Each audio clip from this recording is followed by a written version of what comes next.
I'm on! Whoa!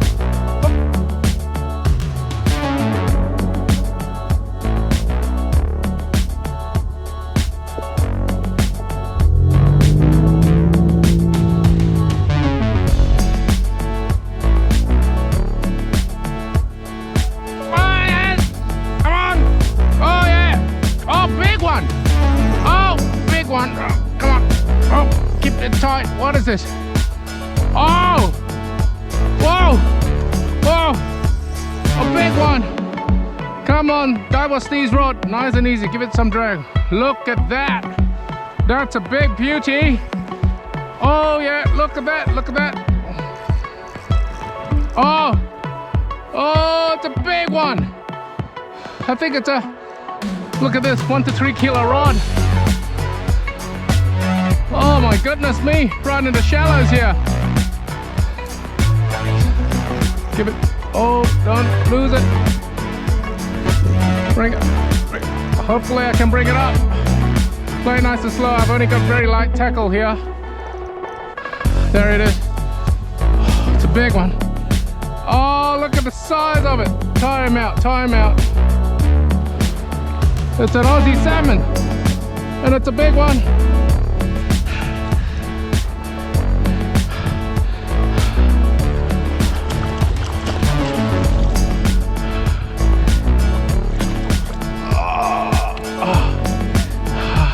There you go. Come on. Come on. Oh, missed it. Oh, yes. I got it.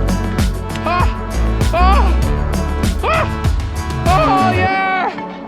Oh, yeah. Oh, yeah. Oh, go to die. What is this? Propeller ripstop.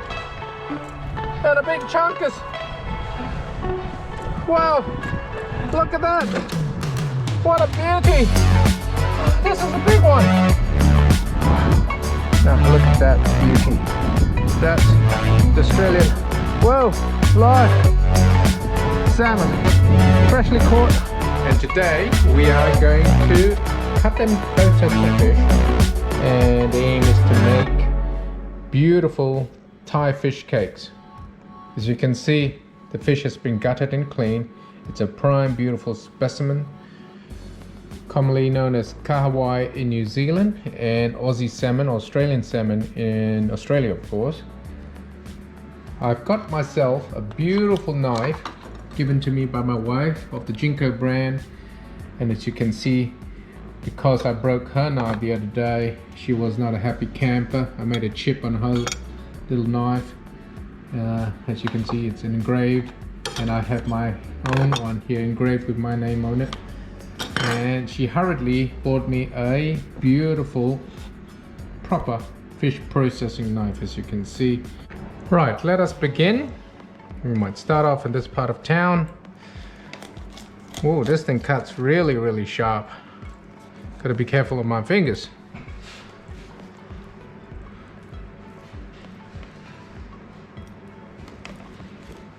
Wow, wow, wow, this knife cuts like butter. My goodness me, it is really superb. Look at that. Now, as you can see, two beautiful fillets of Aussie salmon fish. Next is to remove the skin, and I like to remove all the red bits out of it. I tend to use a spoon and scrape out all the bits and pieces of flesh that you can, so there's no wastage. As you can see in these little bits down here, all that around the bones and the pin bones, I tend to take that out, and that's beautiful white flesh that can be salvaged without wastage. You can use it for dog food, and today I'll probably use it for my fish cakes. So there is absolutely no wastage. And the remnants, I tend to give it to my dog, as you can see, Noodle, waiting in the background. Next up, I like to remove the skin of the fish. And this is probably the simplest way I know, pulling on the skin and then removing all that skin from the Aussie salmon in one fell swoop, like so, as you can see. And there you have it, one long piece of skin. One of the key things about Aussie salmon, as you can see, once you remove the skin, is that it has pin bones right in the center point here, which you should remove. Additionally, if you flip the fish around, you will notice this band of red flesh, which I think is not very palatable, and that's the part you will have to remove. Now, removal of the pin bones is fairly simple. I tend to cut straight across here, and in doing so, I'll split the fish in half, and using my other knife, I tend to cut through here in a very generous fashion, and to remove the midsection pin bones which are here. And look at that beautiful cut right down here along the midline. As you can see, you still have this band of red flesh here, and on the contralateral side that too. So I preferably would like to remove these, and I tend to really be quite generous in my cuts, because I really only would like to preserve the white flesh bits. So using my knife, I tend to cut in strips like so. As you can see, by removing that big chunk, there is no red meat flavor. And I'm not too worried in the sense of wastage, because I have a dog, and that will become dog food. Whereas that lovely little band, maybe a little bit more here, should be removed, and I should give that generously to my dog. And as you can see right here, beautiful band of red flesh.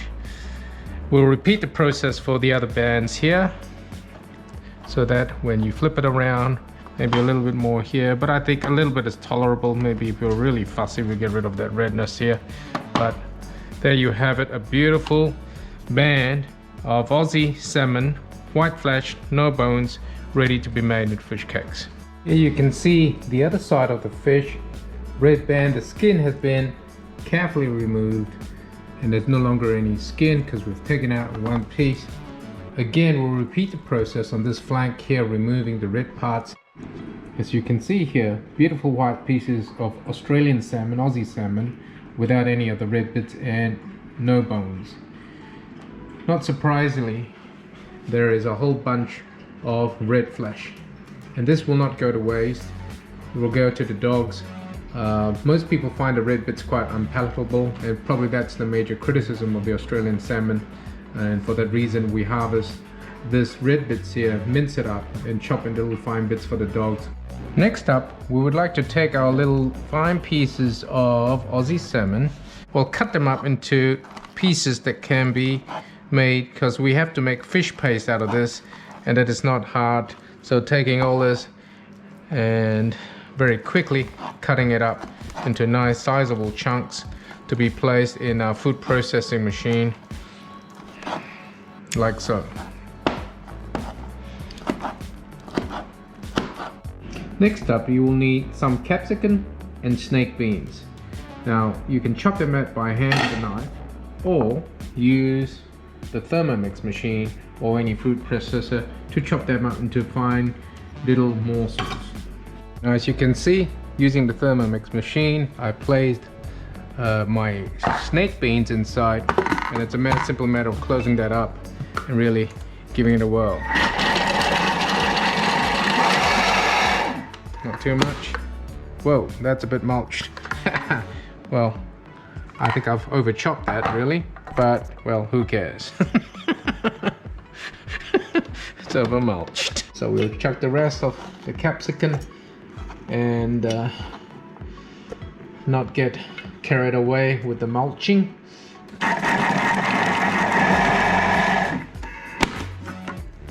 Okay, I think that will do the trick. Not too mulched, I think that's quite nice.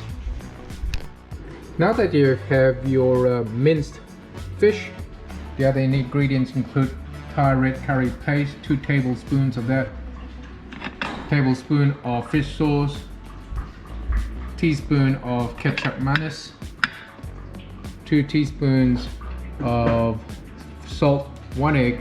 I'll mulched snake beans and our capsicum, and everything gets lumped into the magic fish cake machine. We'll start off with cracking an egg in there, a whole egg. Next up, let us chuck our salt into it.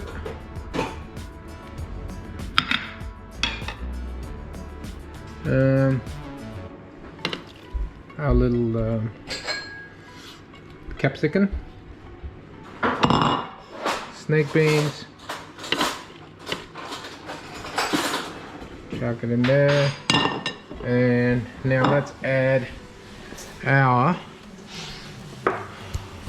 fish curry fish paste sauce. 1, 2, 3 healthy generous teaspoons. Maybe add a little bit more in a moment. A little dash of ketchup manish. Let's have a look at that. Oh yeah, that's quite good. I think that's quite fair.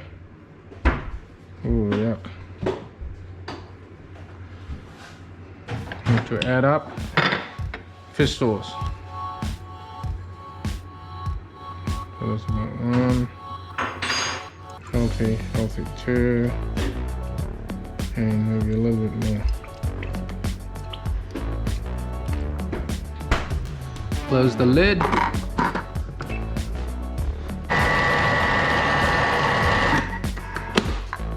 And there you have it, beautiful Thai fish cake paste. Now I'll let that season for a few hours while I go do some work, and then I'll come back and we'll fry that up into little Thai fish cakes. Now as you can see, that's the beautiful Thai fish cake paste. It has substantial body, doesn't flow, it's sticky, it's clumpy, and it's time to leave this in the fridge to marinate for a few hours, I think. Here we have the fish mince that we prepared yesterday. As you can see, it's been marinated with the capsicum, snake beans, and lovely Thai red curry sauce. What we like to do now is to roll it into little patties and then insert it into the oil for shallow fries. Insert them onto a pan, and using your ladle, squash them down into nice flat patties like so. There you go. Use a low heat so it doesn't brown too quickly. Now flip them over as I've just done, and look at that, they look like golden brown. Beautiful. Sizzling away. And there you have it. Beautiful Aussie salmon Thai fish cakes with the Ninja. Beautiful golden brown, filled with capsicum and snake beans. Delicious. Let me have a go at this. But look at that color. Wow, wow, wow.